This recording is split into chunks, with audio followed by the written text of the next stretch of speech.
What is going on, guys and girls? Good morning, good evening, good afternoon, and welcome back to another video. And in today's video, we're going to be discussing how to make money in any market so that you can just copy me. Now, what does that actually mean? How to make money in any market so you can just copy me is a fundamental principle which you're going to understand before the end of this video. So without further ado, let's get straight into it. So today I'm going to break down how to use market structure as a single universal skill set. It doesn't matter what you trade, whether you're trading gold, the foreign exchange markets, crypto, the stock market, anything. If it moves and it has price action and you can see it on a technical analysis chart, then you can trade it. And this is the fundamental principle for market structure, right? Structure is king. It doesn't matter how many indicators you've got, whether you're using support and resistance, bands, blah, blah, blah, blah, blah. All of that stuff are tools in your toolkit to help you, but they do not supersede market structure. So understanding the fundamental principles of market structure, which is higher highs and higher lows in a bullish trend, or lower highs and lower lows in a bearish trend. Spotting these patterns is the key to knowing when a market is trending or when a market is ranging. And also, depending on the strategy and the style or the way that you trade, it will be knowing when you should be trading or not trading, right? If the market is trending and you're a trendy trader and you trade trends, then you're trading. If the market's range bound and you can see that and you don't trade ranges, then you're not trading. Right now, crypto is pretty messy and it's pretty range bound. We have just lost some key lows on the BTC chart, which we'll look at in a minute. But prior to that, it's pretty messy and it's pretty range bound. So the structure isn't super clean. So for me personally, for the last, a long time now, because it's been choppy for a while, I've not been trading crypto because my mechanical system says that I don't trade ranges because ranges are messy. I get chopped around, I lose money, and therefore I don't trade ranges. So for me to understand market structure and for me to understand when price is ranging saves me money, because if I'm not trading, then I'm not getting chopped around in price and I'm saving money instead of trying to make money and in the process of making money, losing money. So right now, crypto's messy, it's range bound, and it just doesn't look very good. And we can have a look at the Bitcoin chart and I can explain that right now. So if we pull up the BTC chart, we can pull up this 4-hour chart here, okay? Now on the BTC chart, prior to today, you can see here we had this range, and I've got a range drawn in between 71.5 and about 65,750. And the reason for that is when we had these liquidations at the start of February, we flushed all the way down to just under 60K BTC. Then we came up, formed a double top at 71,500. Then we came all the way down and started to form this range here around 65,750, had a little wick into it here, bounced off it here. Then we came up and we formed what was going to be another rejection of the range here.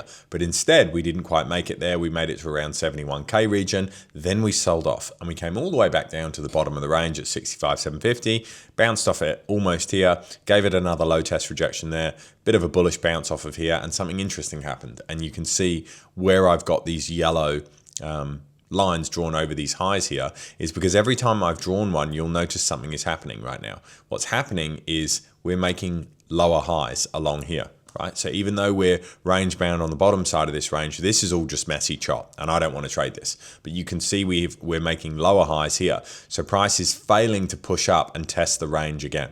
So anything above here is of interest. And you can see here, we would have, prior to this 4-hour candle closing, this would have actually looked like a bullish breakout. But if you wait for the candle close, it closes a bearish engulfing, breaking through price. So what I was expecting with these lower highs is that we are going to come down and test this. And yesterday at, what time is this?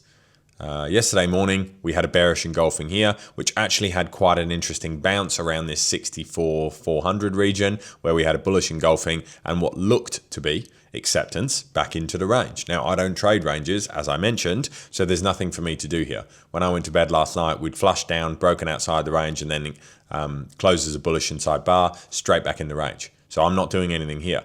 Overnight, we've sold all the way down and we've now made new lows beneath this range. So you can see here that one of the fundamental principles for market structure, as I said at the start of the video, is higher highs and higher lows. So you can see here, we made a lower low there. Now that's not necessarily the end of the world. If we come back in here, we form a higher low and we take off back into the range. Not for me to trade, but something for me to observe. But instead, we formed a lower high, then we sold off and did this, formed another lower low. So this morning, if you're a gambling man, and if you trade in the financial markets, we make educated guesses on what we think is the most likely scenario, you would be betting on this making new lows. And sure enough, at 8 o'clock this morning, we made new lows and we continued to sell off. So the market structure has actually changed right now from range bound for the past few weeks, where it's choppy and messy, to now more of a bearish market structure.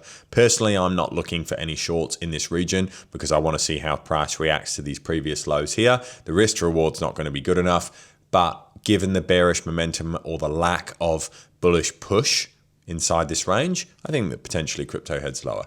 But fundamentally, that's what's been keeping me out of crypto. So it's been messy, it's been range bound. During those conditions, my strategy doesn't present an edge, and therefore no trades for crypto, right? Gold, on the other hand, is currently in a bullish structure above 5,100, key support and resistance level that we're going to have a look at in a sec. So for me, this week, this is where I'm focusing my trades. My full focus this week has been on one pair, and that pair is gold. And the reason for that, we're going to have a look at right now. I'm going to show you guys on the gold chart. You can see here, let's pull this up. Okay, so you can see here 1, 2, 3, 4, 5, 6-ish rejections or reactions around this 5,100 region. And you can see here, not too dissimilar to BTC. You can see here, we kind of had this range between here. So we came all the way down. This is the flush at the end of January, had a little bit of a bounce, came back up. Everyone got all excited, thought we were going to V-shape recover this. Bang, 5,100, resistance, sold off. Then we came back down to 4,800, looked like we were closing below it, and then closed this as a bullish low test. Bang, back into the range. So now we've got a range forming. Then we come all the way up, 5,100, didn't quite make it there, made it here then, but didn't close above it on a 4-hour time frame, rejected it, sold all the way back down, failed to test the bottom of this range again before coming all the way up again and closing above here with a bullish engulfing candle, right, to close out the week. So in terms of market structure, higher highs, higher lows, understanding where an edge is present. For me, this week has been all about gold, and I can pull up the lower time frames here and show you in a little bit more detail here. So this is market open on Monday morning, right? Yesterday morning market open. I've been shouting from the rooftops about 5,100 being a key support and resistance for gold over the last few weeks. And the reason for that is because I'm only watching one level. And that level for me presents a what? A 4-hour higher high. It presents a breakout of what was a range-bound market structure to a bullish market structure. So for me, that's my trigger. That's all I'm watching for. It's in my trading plan. That's what my entry criteria is going to be. So when that presents itself, cool, green lights. I know what I'm doing. I know where I'm entering. I know how I'm going to manage it. So for me, I entered right here. Market opened Monday morning yesterday. It was probably, where's the 1 minute candle? I've put my little arrow here, but it's difficult for you guys to see unless I put it on the micro time frames. So for me, I entered right there. As soon as we gapped up on market open, I entered right there at market. Now, why did I take this trade? I took it because my plan, my mechanical system, my rules-based execution tells me that as a breakout trader, trading market structures, higher highs and higher lows, my impulsive support and resistance flips is a very profitable system. I enter those trades with size at the start, and then I gradually shave off and TP as price moves in my favor. Now, I can use that on the crypto market. I can use that on the equity market. I can use that on the gold market. I can use that on oil. I can use it on altcoins. I can use it on the dollar. I can use it on euro, US dollar. Doesn't matter. Fundamental market structure and a very mechanical based approach allows me to use this strategy anywhere. It just so happens that in the last 12 months, I've been using it on the gold market. That may change in the future. And if it does, I'll find another market that it performs well on and I'll trade it on that. So this is fundamentally what I'm talking about when I refer to market structure. Now, what's actually played out? Well, we pushed higher, price has been making higher highs and higher lows. It looks a little bit distributive, but at the moment, if we come up a time frame to the 1 hour, you can see here at the moment, we've kind of just broken and retested 5170 region, and at the moment, we're chopping around here. So if price starts to break down and make lower lows and lower highs and starts to look a little distributive, then a different style of management will come online for me. Stops are rolled on this position, so I've got no risk on this trade anyway, but I might look to manually TP and close some more of the position if we start to break down from here. But at the moment, we're sitting on support.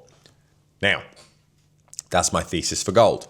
So once you know how to read and understand market structure, you can apply that structure and that wisdom and analysis to any market. And that's how you stay profitable in any market. That's why for the past 3 or 4 months, we've been moving away from crypto and not trading crypto, because crypto's been messy and choppy and range bound. And there hasn't been A+ setups presenting themselves on the crypto markets, regardless of your strategy. Whatever style or strategy you trade, crypto has been messy. And every alt season moon boy wannabe is telling you to buy the dip. But the dip keeps on dipping. And during that time, there's been a plethora of other opportunities in other markets. And if you can read and understand structure, and you can apply that unemotional bias and impartial bias and just say, do you know what? There isn't A+ setups right now. It's B-, it's C-, it's D- setups. So I'm just going to sit on my hands and do nothing. But I've got setups presenting themselves over here, so I'm going to take them. It's that simple, right? This is how you stay profitable. This is how you trade any market, because you just have a system, and that system's transferable. Now, let's talk about mechanical trading. This means having a clearly defined set of rules for your entries, your exits, and your stop losses. I just explained to you guys. Gold, 5100, support and resistance flip, 6 previous rejections of that same level. Any meaningful bullish acceptance above there is a trigger for me to get long. Stop loss below the initial drive candle, which from memory I think was 50.80 was where my stop loss was.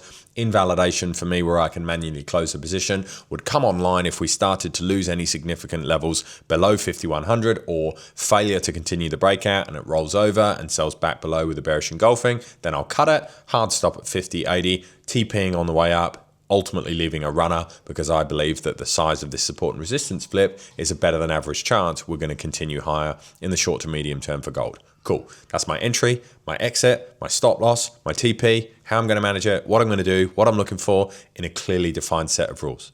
This is different for me because I've been doing this for a very long time now. But for you guys who are up and coming traders who are learning, you need no guesswork.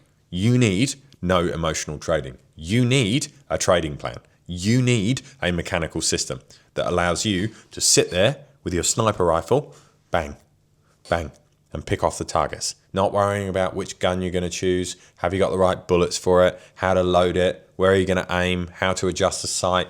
All that's already done. All you've got to do is go, oh yeah, there's my target, cool, pull the trigger. That's not my target, that's a different target, cool, no trigger. That's it. That's mechanical trading. By using a mechanical trading system, you remove you. Now it says here you remove emotional decision making. That's you. Human beings make fundamentally flawed decisions, especially when it comes to things like trading the financial markets, leverage, money, greed, fear, lust, FOMO. All of these things make us fundamentally as human beings make stupid decisions. So when you remove emotional decision making, what that actually means is get you out of the way. That's how you stay consistent. It's a funny irony. If you move yourself out of the way and allow the higher self version of yourself to execute that plan and execute that framework and follow that mechanical blueprint like a Navy SEAL holding his sniper rifle, picking off targets, then you're out of the way. And the emotional decision making comes out of the way with it. Because when you've got a plan and a system, you've got lots of if-then statements. If price does this, I will do this. When I see this, I will do this. If I notice this, I'll switch to management style number 2 and I'll do this. There's no, I'm not sure. It's if-then statements everywhere. Think of your trading plan as your holy Bible. Go to sleep with it. Wake up with it. When I first learned how to trade, I had 3 copies. I had one on my phone, I had one on my desk at home, and I had one on my desk at my 9-to-5 job. Laminated, printed off, right in front of me. It was about 8 pages long then. It had a psychology plan, it had a fitness plan, it had, It had inspiration messages written in there. It had everything. It was like my holy Bible. I knew that thing like the back of my hand. I could recite it word for word, even though it was 8 pages long. Why? Because I treated it like my holy Bible. That was my plan. All I have to do is follow that plan. All I have to do is read that plan. When it comes time to sit down and execute, that plan defines what you do and when you do it. Not, I wasn't sure, I was guessing, so-and-so said this. None of that shit. A clearly defined set of rules. And then all you do is read the plan and then trade the plan. Now, master market structure. Go mechanical. Remove your emotion, and you'll be able to make dollars in any market. You'll be able to make a lot of dollars from any market. There's a handful of people I notice on social media at the moment who are printing money at the moment, and they're doing this. And everybody else who's married to their bias, married to the fundamental reason for why they're buying this altcoin or why this is the future of finance, it's all bullshit. It's all bullshit. It's clickbait bullshit for the trading education industry. Mechanical trading, market structure, that's it. No fancy indicators, none of that. It doesn't work. Well, it does work, but it's confluence addition. It does not replace and does not supersede market structure and a mechanical rules-based approach. If you found this valuable and want to dive deeper, you can check us out at Quantum Traders. I have actually just finished about 400,000 words of content, which I'm going to be uploading as additional lessons, covering all different types of technical analysis. But what I've done is fundamentally kept the principle of market structure superseding everything. It's good to have an understanding of TA. It's good to have an understanding of indicators. I use things like Fibonacci's. I use things like MACD. I use things like support and resistance, trend lines. I use stuff like that. But it does not supersede, are we in a bullish market structure or are we in a bearish market structure? That's it, right? So this is our community. It's built around mastering mechanical, rules-based execution in any market and being able to pivot from a balanced and unemotional perspective and just say, this isn't performing too well, I can switch. This is performing really well, I can switch. It allows you to move between markets and extract money while everybody else is married to their bias. So don't forget to follow us for more weekly videos. I'm going to continue this little journey of putting out valuable trading information content to help you guys along your journey to becoming a profitable trader. So let's keep it mechanical. Thank you for watching, and I will see you guys in the next video. Take care.